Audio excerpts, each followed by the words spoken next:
মনে করি আমার ছেলেরা তো দেশের জন্য জীবন দিয়েছে, আমাদেরকে শুধু মানে স্বভাব করানোর জন্য না, আমরা এই স্বভাবে আমরা অভ্যস্ত হতে চাই না। ফারহাদ আমার একমাত্র ছেলে ছিল, আমার অনেক সুন্দর সুখের একটা সংসার ছিল। আল্লাহ পাক আমাকে কোনো অংশে কোনো দিক থেকে ঘাটতি রাখেনি। আমার একটা ছেলে একটা মেয়ে আছে, আমি এখনো কেউ জিজ্ঞেস করে আমি বলে আসছি আমি আমি মেনে নিতে পারি না যে আমার ফারহাদ নেই। প্রতিদিন আমাদের পর্যটকার প্রতিটা জুম্মায় পর্যটকার আল্লাহর দরবারে ওর দ্বিতীয় বার্ষিকী গত কালকে যে জুম্মা, সেই জুম্মায় আমি প্রত্যেকটা রূপকে প্রত্যেকটা সেলটায় আমার চোখ পেয়ে গাল পেয়ে আমার শুধু পানি ঝরে। আমি নিজেকে সক্ষম করতে পারি না। আজকে ফজরের সময় আমি ওর জন্য কেঁদে কেঁদে আমি হয়ে গেছি। তবে আমি আজকে কাঁদবো না, কারণ আমি যদি কেঁদে ফেলি আমি কিছু কথা বলতে চাই আজকে, আমি সেই কথাগুলো বলতে পারবো না। আমি যেহেতু এখানে গণপ্রজাতন্ত্রী বাংলাদেশ সরকারের মাননীয় প্রতিমন্ত্রী মহোদয় আছেন, আমি ওনাকে মেনশন করে কিছু কথা বলবো। ফারহাদ কে ছিল, ফারহাদের পরিচয় কোর্সে শিক্ষক একটু দিয়ে দিয়েছে, সেজন্য আমি বেশি সময় দিয়ে বলবো না, শুধু এতটুকুই বলবো ফারহাদ কিন্তু অনেক সম্ভাবনা একটা প্রতিভাবান একটা স্টুডেন্ট ছিল। সে কিন্তু এই দেশকে লিড দিতে পারত। এই দেশ আমি যেমন হারিয়েছি, এই দেশও একটা অমূল্য রত্ন হারিয়েছি। সুতরাং ফারহাদের গল্প আপনাদেরকে সবসময় দিয়ে যেতে হবে, শুধু বিশেষ বিশেষ দিনগুলোতে ওদেরকে স্মরণ করলে হবে না। আজকে দেখেন 2024 1 জুলাই থেকে যখন ওটার বিরুদ্ধে আন্দোলন চলতেছিল সমপ্রদেশে, তখন ফারহাদ কিন্তু ঢাকা রেসিডেন্সিয়াল মডেল কলেজের একাদশ বিজ্ঞান বিভাগের অত্যন্ত মেধাবী ছাত্র ছিল, এবং তার কিন্তু কোটা সংস্কার আন্দোলন বা কোটার সংস্কারের কোনো প্রয়োজন ছিল না, কারণ সে গভর্নমেন্ট জব করবে না। তার ইচ্ছে ছিল না গভর্নমেন্ট জব করা, তার ইচ্ছে ছিল সে ইন্টারমিডিয়েট কমপ্লিট করে উচ্চশিক্ষায় গেল, সে হায়ার এডুকেশনে ইনকোতে চলে যাবে এবং উচ্চশিক্ষায় শিক্ষিত হয়ে এসে গবেষণায় লিপ্ত হবে, গবেষণার উন্নতি এমন কাজ করবে দেশের জন্য সে কিছু করবে। অথচ সে দেশের জন্য এত অল্প বয়সে যে তার সর্বস্বই দিয়ে দিবে, এটা আমরা কল্পনা করতে পারি। 18 জুলাই 2024 সারা দেশে সেই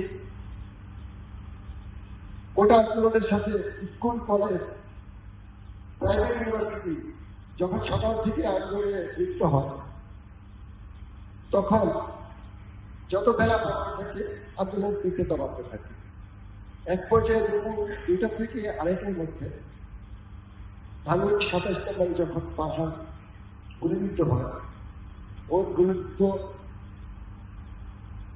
দেহটা যখন রিক্সা করে হসপিটালের উদ্দেশ্যে নেওয়া হচ্ছিল, তখন ওই ছবিটা এবং ওর আন্টি একটা পোস্ট দিয়েছিল যে this is Farhad Fayaz, is dead now, you are justice. ওই দুইটা ছবি মুহূর্তের মধ্যে এত বেশি শেয়ার হয় যে তৎকালীন ফ্যাসিস্ট সরকার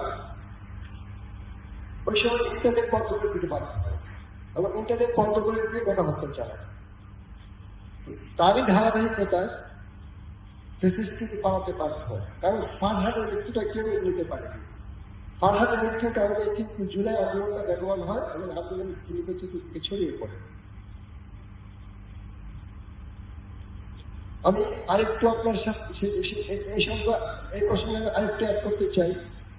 আমি যখন বিভিন্ন প্রাইভেট ইউনিভার্সিটির কোনো প্রোগ্রামে যাই, তখন প্রত্যেকেই কিন্তু এই জিনিসটা আমাকে বলে যে আমরা ফারহাদের মৃত্যুটা মেনে নিতে পারিনি, যার জন্যই আমরা আন্দোলন সামিল হয়েছি। তারই ধারাবাহিকতায় আজকে আমরা যে নতুন বাংলাদেশ পেলাম বা নতুন বাংলাদেশ আমরা বলি, আসলে কেন নতুন বাংলাদেশ পেয়েছি? পাইনি, সব কিছুতে একই আছে। হ্যাঁ, তবে পেয়েছি, একদম কিছু পাইনি তারা। 5ই আগস্ট ফ্যাসিস্ট পালাতে বাধ্য হয়েছে, আর তার বিনিময়ে আমরা নতুন একটা পার্লামেন্ট পেয়েছি, নতুন একটা গভর্নমেন্ট পেয়েছি, নতুন বিরোধী দল পেয়েছি।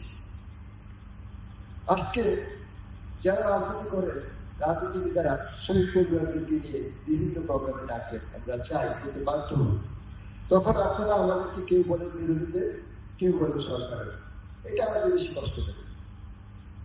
কারণ একটা দেশে যখন যুদ্ধ হয় বা কোনো অভ্যুত্থান ঘটে, তখন কিন্তু যুদ্ধের শহীদ এবং আহত যারা হয় তারা কিন্তু দেশের সম্পদ হয়ে যায়, তারা কিন্তু ব্যক্তি বলে কিছু থাকে না। তো শহীদ পরিবারের সদস্য হিসেবে আমরা তো মনে করি যে আপনারা আমাদেরকে জাতীয় সম্পদ বা দেশের সম্পদ মনে করবেন। আমরা তো কোনো সরকারি দলের বা বিরোধী দলের না। সুতরাং এই বিভাগে এই বিভাজনটা যেন না হয়, তাই নিয়ে এই জিনিসগুলো মাননীয় প্রতিনিধি মহোদয়ের কাছে আমি দৃষ্টি আকর্ষণ করতেছি। আর আরেকটা জিনিস বলবো, ফারহান কিন্তু রেসিডেন্সিয়াল মডেল কলেজের, এটা নিশ্চয়ই মাননীয় প্রধানমন্ত্রী মহোদয় জানেন। আমি যতটুকু জানছি উনিও এই কলেজের প্রাক্তন স্টুডেন্ট। আজকে দেখেন যে তাদের ত্যাগের বিনিময়ে আজকে নতুন পার্লামেন্ট, নতুন গভর্নমেন্ট, অথচ আমরা কি হালে আছি, কোন অবস্থায় আছি, আমরা কোন প্রভাবে আছি, কত থ্রেটের মধ্যে আছি। মাননীয় প্রধানমন্ত্রী মহোদয় নিজে বা ওনার পক্ষ থেকে কিন্তু কেউ আমাদের কাছে এখন কোনো খবর নেই। এই জিনিসটা আমাদের একটু কষ্ট দেয়। আশা করি আজকে আমার এই বক্তব্যটা আপনাদের মাধ্যমে পৌঁছাবে মাননীয় প্রধানমন্ত্রীর কাছে।